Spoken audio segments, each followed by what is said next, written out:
Imagine walking into a classroom where the teacher is talking about medieval religion. You expect to hear about monks in monasteries, knights on crusades, and peasants attending church. But then, the teacher says something that makes your jaw drop. Medieval religion, he says, isn't just about those things. It's about something much stranger and more complex. You sit there, stunned. What could be so shocking about medieval religion that it makes your teacher sound almost scared?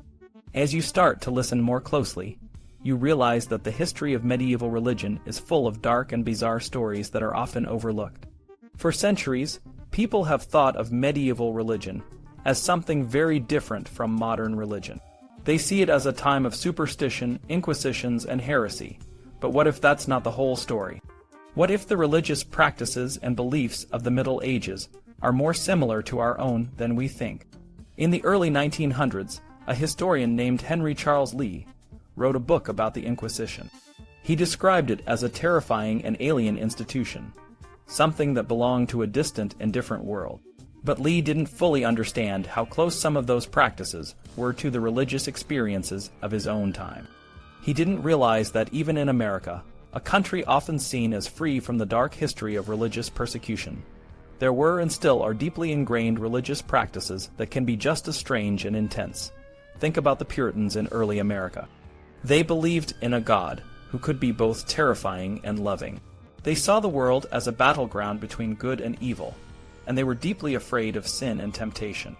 This fear was so strong that it led to the Salem witch trials, where innocent people were accused and executed, or consider the snake handlers of Appalachia. These modern-day believers handle venomous snakes as a sign of their faith, believing that God will protect them from harm. This practice, which seems bizarre to many, is rooted in a deep and intense religious belief that is not so different from the medieval idea of testing one's faith through dangerous acts. Even in the 21st century, the United States has had its share of religious controversies. The debate over torture, for example, has raised ethical questions that are not so different from the medieval debates about the limits of religious authority and the treatment of heretics. So, what does this mean for how we understand medieval religion? It means that the gap between the medieval and the modern might not be as wide as we think. The practices and beliefs of the Middle Ages are not just a distant and unfamiliar history. They are part of a continuous thread of human religious experience that runs through the ages. When scholars like Peter Friedman and Gabrielle Spiegel wrote about the grotesque and strange aspects of medieval religion, they were highlighting the parts that seem most different from our own. But what if we start to look at those practices in a new light? What if we see them as part of a larger, ongoing story of human faith and belief? This book is about exploring that story. It's about looking at medieval religion not as something alien and distant, but as a part of the same religious landscape that we inhabit today. By doing so, we might start to see the Middle Ages in a new and more nuanced way, one that challenges our preconceptions and deepens our understanding of what religion really is. When we think about religion, especially how it was understood in the High Middle Ages, we often use modern words and ideas. This can be tricky because the way we talk about religion today is different from how people talked about it back then. Let's explore this by looking at how words and concepts have changed over time, and how this affects our understanding of medieval religion. Historian Mark Bloch talked about this in his book, The Historian's Craft. He pointed out that when modern historians write about the past, they use words and ideas from their own time. This can sometimes lead to misunderstandings. For example, modern historians might use the word bourgeoisie when talking about the Roman Empire, but the Romans didn't have a word or concept like that. It's like trying to explain a smartphone to someone who has never seen one before. It just doesn't make sense in their world. Now, let's focus on how the word religion changed over time. Historian John Bossy explained this in a lecture at the University of York. He said that in ancient times the word religio mostly meant worship. In the Middle Ages, it usually referred to monastic life or religious orders, like monks and nuns. But in the 16th century, religio started to mean something different. It began to refer to specific religions, like Christianity, Judaism, and Islam, as whole systems of belief and practice. This change happened because people started to see different religions as separate and distinct entities, rather than just different ways of worshiping. However, this doesn't mean that people in the High Middle Ages couldn't think about different religions. They did encounter different beliefs and practices, especially with the presence of heretics, Jews, and Muslims. For example, in the 13th century, the Franciscan John of Payan del Carpine wrote a detailed description of the Mongols, including their worship practices, beliefs, and rituals. Similarly, the Dominican Bernard Gui wrote about different heretical sects, describing their origins, beliefs, and practices. These descriptions show that medieval people were capable of thinking about different religions as systems, even if they didn't use the word religion in the same way we do today. One important figure from this period is William of Auvergne, a bishop of Paris. He wrote about the laws of Jews and Muslims, and he even compared different religious practices. This shows that some medieval thinkers were already thinking about religion in a way that resembles our modern understanding. However, William was an exception. Most medieval people used different terms to talk about different beliefs, such as the law of the Jews, or the sect of Muhammad.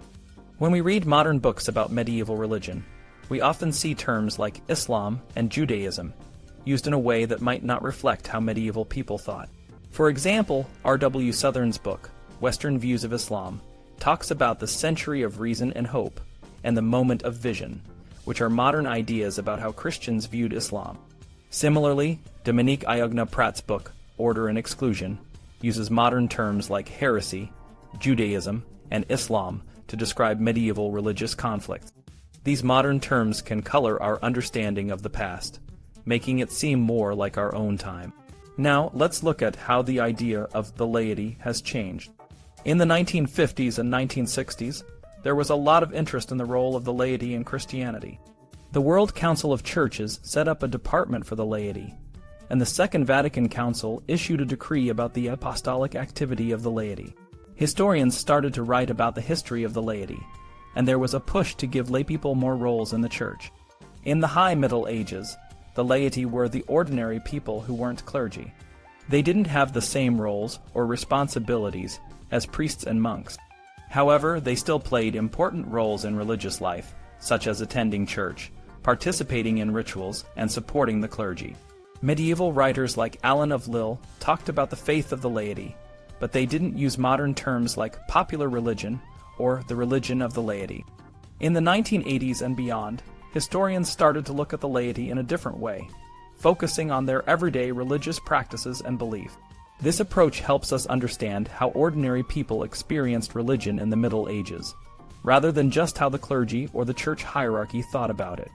By understanding these changes in language and concepts, we can better appreciate how medieval people thought about religion and the laity. It's important to remember that the words we use today can sometimes make the past seem more familiar than it really was. By being aware of these differences, we can gain a more accurate and nuanced understanding of medieval religion. As we wrap up our journey through the evolution of religious vocabulary, especially in French, we see how words like pupil and populaire began to take on new meaning. In 1964, Canon Étienne de Larroule chose the title, La vie religieuse du peuple chrétien, to highlight the religious life of the lay people as opposed to the clergy. This marked a significant shift in how historians and theologians viewed and studied the religious practices of ordinary Christians. 11 years later, the annual Colloque de Fangio, which had traditionally focused on monasticism, the secular clergy, and heretics, turned its attention to the laity. The conference, titled La Religion Populaire in Languedoc, was presided over by André Vauchet, a leading historian of his time. Vauchet grappled with the concept of religion populaire, noting that it was deeply connected to the changes introduced by the Second Vatican Council and the debates within the Church. He described three images that people associated with religion populaire: folklore, spontaneous movements like the Shepherd's Crusade, and the piety of lay people within the church structures, particularly in parishes. Vauchet emphasized that the piety of lay people, which de Larroule had highlighted, was the most important of these. This shift in focus also reached England, where the journal Past and Present held a conference on popular religion in 1966. John Bossey's influential paper, published in 1970, provided a comprehensive view of the popular religion of Catholic Europe, focusing on the piety of lay people in parishes from the Middle Ages to the Counter-Reformation and beyond. From the 1980s onwards, the vocabulary of medieval religion and popular religion spread widely. Some scholars sidestepped defining these terms, while others delved into the complexities. This led to a growing awareness that popular medieval religion could be a catch-all term, often viewed positively. However, some scholars who focused on medieval vocabulary and definitions took a darker view, emphasizing the condescension in medieval clerical attitudes towards the laity. For example, medieval canon law, as seen in Gratian's Decretum, defined two types of Christians: those dedicated to the divine office and contemplation, and the laity, who were allowed to own property, marry, and engage in various worldly activities. They could be saved if they did good and avoided sin.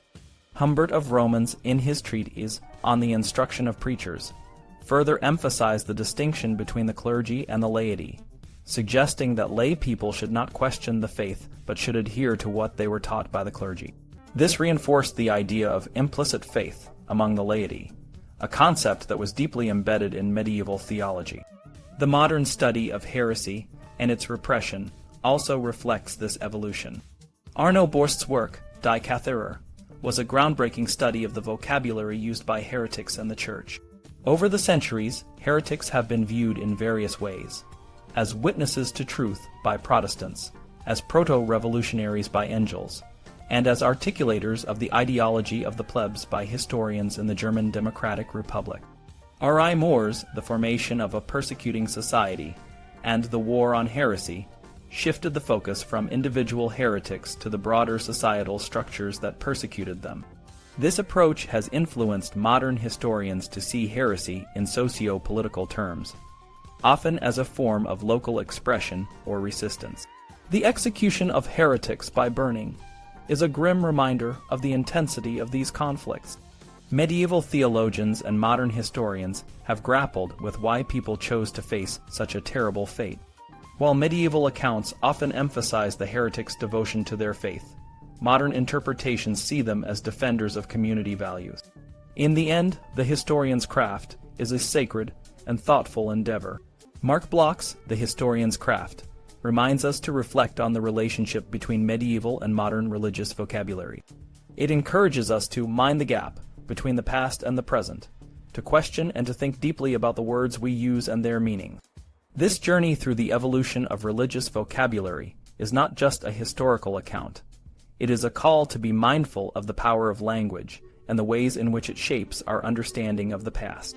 By doing so, we can better appreciate the rich and complex tapestry of medieval religious life and the ongoing dialogue between the past and the present.